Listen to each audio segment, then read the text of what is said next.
ಅತಿಶಯೋಕ್ತಿ ಅಂತ ಅನ್ಸುತ್ತೆ ಸರ್. ಕೆಲವರು ಅದನ್ನ ಹಾಗೆ ವಿವರಣೆ ಕೊಟ್ಬಿಡ್ತಾರೆ. ಪ್ರಧಾನಿ ನರೇಂದ್ರ ಮೋದಿ ಅವರು, ಯೋಗಿ ಆದಿತ್ಯನಾಥ್ ಅವರು ಇರೋದ್ರಿಂದಲೇ ಮಂದಿರಗಳಿಗೆ ಉಳಿಗಾಲ ಇದೆ. ಸೊ ಇದನ್ನ ಯಾಕೆ ನೀವು ರಾಜಕೀಯವಾಗಿ ಬಳಕೆ ಮಾಡ್ತೀರಾ ಅಂತ ಪ್ರಶ್ನೆ ಮಾಡಿದ್ರೆ, ರಾಮನನ್ನ ಕೂಡ ನಾವು ವಿರೋಧ ಮಾಡಲ್ಲ, ಆದ್ರೆ ಇದು ಮಂದಿರ ಉದ್ಘಾಟನೆ ಇದು ರಾಜಕೀಯವಾಗಿ ಆಗ್ತಾ ಇದೆ ಅನ್ನೋ ವಿಚಾರಗಳು ಪ್ರಸ್ತಾಪ ಆಗುತ್ತೆ. ಯಾಕಿಷ್ಟು ವಿರೋಧ ಅಂತ ಒಳ್ಳೆ ಕೆಲಸಗಳಿಗೆ? ವಂಡರ್ಫುಲ್. ಇದು ಭಾಳ ಒಳ್ಳೆ ಪ್ರಶ್ನೆ ಶ್ರುತಿ. ನನಗೆ ಈ ಮಂದಿರದ ಗಲಾಟೆ ಬಂದಾಗ ಭಾರತದಲ್ಲಿ ಇದು ಮೊದಲನೇ ಮಂದಿರ ಈ ಥರ ವಿರೋಧ ಕಟ್ಕೊಳ್ತಿರೋದಲ್ಲ. ಸೋಮನಾಥ ಮಂದಿರ ಕುರಿತಂತೆ ಭಾಳ ಜನ ಮಾತಾಡೋದಿಲ್ಲ. ಈ ಸಂದರ್ಭದಲ್ಲಿ ನೆನಪಿಸ್ಕೊಳ್ಳೇಬೇಕು. ಈ ದೇಶದ ಉಕ್ಕಿನ ಮನುಷ್ಯ ಅಂತ ಕರೆಯಲ್ಪಟ್ಟಂಥ ಸರ್ದಾರ್ ಪಟೇಲ್ರು ಸೋಮನಾಥ ಮಂದಿರದ ಪುನರ್ ನಿರ್ಮಾಣಕ್ಕೆ ಕೈ ಹಾಕಿದರು. ಸೋಮನಾಥ ಮಂದಿರ ನಿರಂತರ ದಾಳಿಗೊಳಗಾದಂಥ ಮಂದಿರ ಅದು ಮಹಮ್ಮದ್ ಘೋರಿ ಗಜ್ನಿಯರಿಂದ ಹಿಡಿದು ನಿರಂತರವಾಗಿ ಒಂದಾದ್ಮೇಲೆ ಒಂದು ಪ್ರತಿ ಬಾರಿ ದಾಳಿ ಆದಾಗಲೂ ಕೂಡ ಆ ಮಂದಿರದ ಪುನರ್ ನಿರ್ಮಾಣಕ್ಕೆ ಜನ ಒಟ್ಟಾಗ್ತಿದ್ರು, ಆ ಮಂದಿರದ ಪುನರ್ ನಿರ್ಮಾಣ ಮಾಡ್ತಾ ಇದ್ರು. ಸ್ವಾತಂತ್ರ್ಯ ಬಂದ ಹೊಸತರಲ್ಲಿ ಸೋಮನಾಥ ಮಂದಿರದ ಪುನರ್ ನಿರ್ಮಾಣ ಮಾಡಬೇಕು ಅಂತಂದಾಗ ನೆಹರು ಮೊದಲಿಗೆ ವಿರೋಧಿಸಿದ್ರು, ಬೇಡ ಇದು ನಾವು ಮಾಡಬಾರ್ದು ಅಂತ.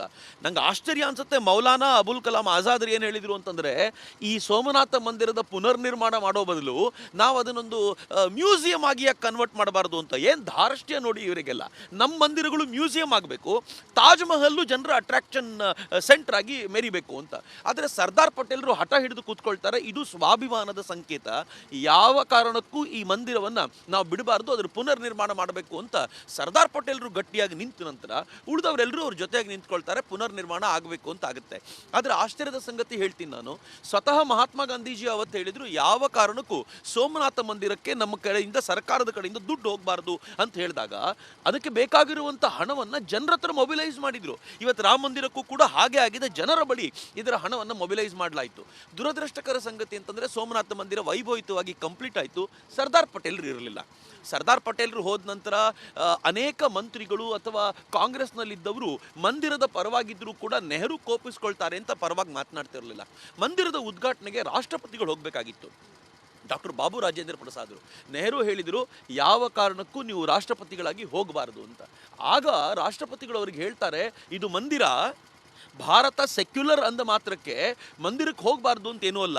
ಮಂದಿರ ಉದ್ಘಾಟನೆ ಆದರೂ ಹೋಗ್ತೀನಿ, ಮಸೀದಿ ಉದ್ಘಾಟನೆ ಆದರೂ ಹೋಗ್ತೀನಿ, ಚರ್ಚ್ ಉದ್ಘಾಟನೆ ಆದರೂ ಹೋಗ್ತೀನಿ, ಅದು ಸೆಕ್ಯುಲರ್ ತತ್ವ, ನಾನು ಹೋಗೇ ಹೋಗ್ತೀನಿ ಅಂತ ನೆಹರು ವಿರೋಧ ಕಟ್ಕೊಂಡು ಅವರ ಮಂದಿರದ ಇನಾಗ್ರೇಷನ್ಗೆ ಅಂತ ಹೋಗ್ತಾರೆ.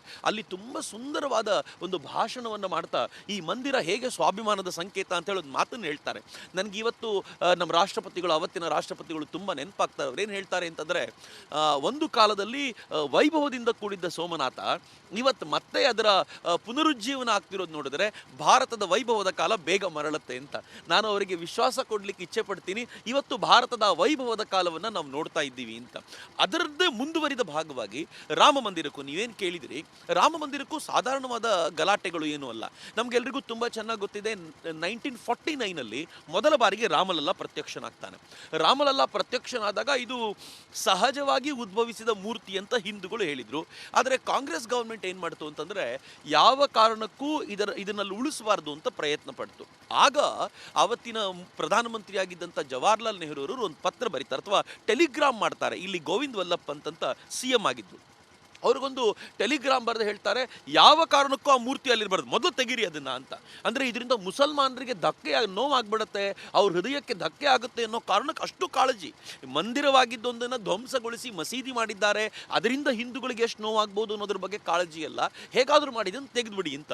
ಗೋವಿಂದ್ ವಲ್ಲಭ್ ಪಂತ್ ಅವರಿಗೆ ರಿಟರ್ನ್ ಹೇಳ್ತಾರಂತೆ, ನಾನು ಮೂರ್ತಿಯನ್ನಷ್ಟೇ ಅಲ್ಲ, ಅಲ್ಲಿ ರಾಮನ ಭಕ್ತರು ಬರದೇ ಇರೋ ಥರ ನೋಡ್ಕೊಳ್ತೀನಿ ಅಂತ.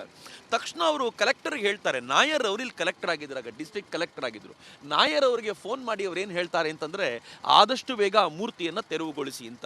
ಬಟ್ ನಾನು ಈ ಸಂದರ್ಭದಲ್ಲಿ ನಾಯರ್ ಅವ್ರನ್ನ ಭಾಳ ನೆನಪಿಸ್ಕೊಳ್ತೀನಿ. ಅವ್ರು ಹೇಳಿದ್ರಂತೆ, ನಾನು ಈ ಸರ್ಕಾರದ ಔರಂಗಜೇಬನ ಆ ನಿರ್ಣಯವನ್ನು ಧಿಕ್ಕರಿಸ್ತೀನಿ. ಈ ಮಾತು ಭಾಳ ಚೆನ್ನಾಗಿದೆ. ಔರಂಗಜೇಬನ ಆದೇಶವನ್ನು ಧಿಕ್ಕರಿಸ್ತೀನಿ ಮತ್ತು ನಾನು ಅಲ್ಲಿರುವಂಥ ರಾಮಲಲ್ಲಾನ ತೆಗಿಲಿಕ್ಕೆ ಬಿಡೋದಿಲ್ಲ. ಉಲ್ಟಾ ಆ ರಾಮಲಲ್ಲಾನಿಗೆ ನಿರಂತರ ಪೂಜೆ ಆಗಲಿಕ್ಕೆ ವ್ಯವಸ್ಥೆ ಮಾಡೋದಲ್ಲದೆ ಸರ್ಕಾರದಿಂದ ಪೂಜಾರಿಗೆ ಸಂಬಳ ಕೊಡೋ ವ್ಯವಸ್ಥೆ ಮಾಡ್ತೀನಿ ಅಂತ. ಒಬ್ಬ ಡಿಸ್ಟ್ರಿಕ್ಟ್ ಕಲೆಕ್ಟರ್ಗೆ ಈ ಪರಿಯ ಒಂದು ಧೈರ್ಯ ಬರೋದಿದೆಯಲ್ಲ, ಅದು ಭಾಳ ವಿಶೇಷವಾಗಿರುವಂಥದ್ದು. ಬಟ್ ಅವರು ಗ್ರೌಂಡ್ ರಿಪೋರ್ಟ್ನ ಆಧಾರದ ಮೇಲೆ ಹೇಳ್ತಾರೆ, ಯಾವ ಕಾರಣಕ್ಕೂ ಕೂಡ ನಾವು ಇದನ್ನು ತಡೆಯುವಂತಿಲ್ಲ, ಇದಾಗಬೇಕು ಅನ್ನುವಂಥ ಪ್ರಕ್ರಿಯೆಯನ್ನು ಅವ್ರು ಮುಂದುವರಿಸ್ತಾರೆ. ಸೊ ಈ ಆಧಾರದ ಮೇಲೆ ನಾಯರ್ ಅವರನ್ನ ಜವಾಹರ್ಲಾಲ್ ನೆಹರೂರವರು ಆ ಸ್ಥಾನದಿಂದ ಕಿತ್ತು ಬಿಸಾಕ್ತಾರೆ. ನಾನು ಸುಮ್ಮನೆ ರಾಜಕಾರಣದ ಒಂದು ಎಳೆಯನ್ನ ನಿಮ್ಗೆ ಹೇಳಲಿಕ್ಕೆ ಇಚ್ಛೆ ಪಡ್ತೀನಿ ಮಿತ್ರರೇ. ಮುಂದೆ ನಾಯರ್ ಅವರು ಅಲಹಾಬಾದ್ ಹೈಕೋರ್ಟಿಗೆ ಹೋಗಿ ಫೈಟ್ ಮಾಡ್ತಾರೆ. ಫೈಟ್ ಮಾಡಿ ತಾವೇ ವಾದ ಮಾಡಿ ಅವರು ತಮ್ಮನ್ನ ವಾಪಸ್ ಇದೇ ಫೈಜಾಬಾದ್ ಡಿಸ್ಟ್ರಿಕ್ಟ್ಗೆ, ಆಗ ಅಯೋಧ್ಯ ಅಂತ ಕರಿತಿರಲ್ಲ, ಫೈಜಾಬಾದ್ ಅಂತ ಕರಿತಿದ್ರು, ಇದೇ ಫೈಜಾಬಾದ್ಗೆ ವಾಪಸ್ ಹಾಕಿಸ್ಕೊಳ್ತಾನೆ. ನೆಹರು ಕಿರಿಕಿರಿ ಜಾಸ್ತಿಯಾಗಿ ಕೊನೆಗೆ ಫೈಜಾಬಾದನ್ನು ಅವರು ಇಲ್ಲಿಂದ ಹೊರಟು ರಿಸೈನ್ ಮಾಡಿ ಹೋಗ್ಬಿಡ್ತಾರೆ. ಮುಂದೆ ಇಂಟ್ರೆಸ್ಟಿಂಗ್ ಸಂಗತಿ ಏನು ಅಂತಂದರೆ, ಅವರು MP ಆಗ್ತಾರೆ ಜನಸಂಘದಿಂದ, ಅವ್ರ ಹೆಂಡತಿ MP ಆಗ್ತಾರೆ. ಜನರಿಗೆ ಅವ್ರ ಮೇಲೆ ಎಷ್ಟು ಅಭಿಮಾನ ಇತ್ತು ಅಂತಂದರೆ, ನಾನು ಇತ್ತೀಚೆಗೆ ಓದ್ತಾ ಇದ್ದೆ, ಅವ್ರ ಡ್ರೈವರ್ ಕೂಡ MLA ಆಗ್ಬಿಟ್ಟ ಅಂತ. ಇದು ಬಹಳ ಇಂಟ್ರೆಸ್ಟಿಂಗ್ ಆಗಿರುವಂಥ ಸಂಗತಿ. ಅಂದರೆ ಜನರಿಗೆ ರಾಮ ಮಂದಿರದೊಂದಿಗಿರುವಂಥ ಅಭಿಮಾನ ಇದೆಯಲ್ಲ, ನೀವು ಇಮ್ಯಾಜಿನ್ ಮಾಡ್ಲಿಕ್ಕೆ ಸಾಧ್ಯ ಇಲ್ಲ ಅಂತ, ಅಷ್ಟು ಘನವಾಗಿರುವಂಥ ಅಭಿಮಾನ ಅದು. ಮುಂದೆ ಅವರು ತೀರ್ಕೊಂಡಾಗ, ಕೇರಳದವರು, ಕೇರಳ ಅಂದರೆ ಕಮ್ಯುನಿಸ್ಟ್ ರಾಜ್ಯ ಅಂತ ನಾವು ಕರಿತೀವಲ್ಲ, ಕೇರಳ ರಾಜ್ಯದ ಒಬ್ಬ ವ್ಯಕ್ತಿ ಇಷ್ಟು ಕೆಲಸ ಮಾಡಿದ್ದು, ಅವ್ರು ತೀರ್ಕೊಂಡಾಗ ಈ ಅಯೋಧ್ಯೆ ಭಾಗದಿಂದ ಸಿಕ್ಕಾಪಟ್ಟೆ ಜನ ಅವರನ್ನು ನೋಡಲಿಕ್ಕೆ ಅಂತ ಹೋಗಿದ್ರು ಅಂತ ಕೂಡ ಹೇಳ್ತಾರೆ.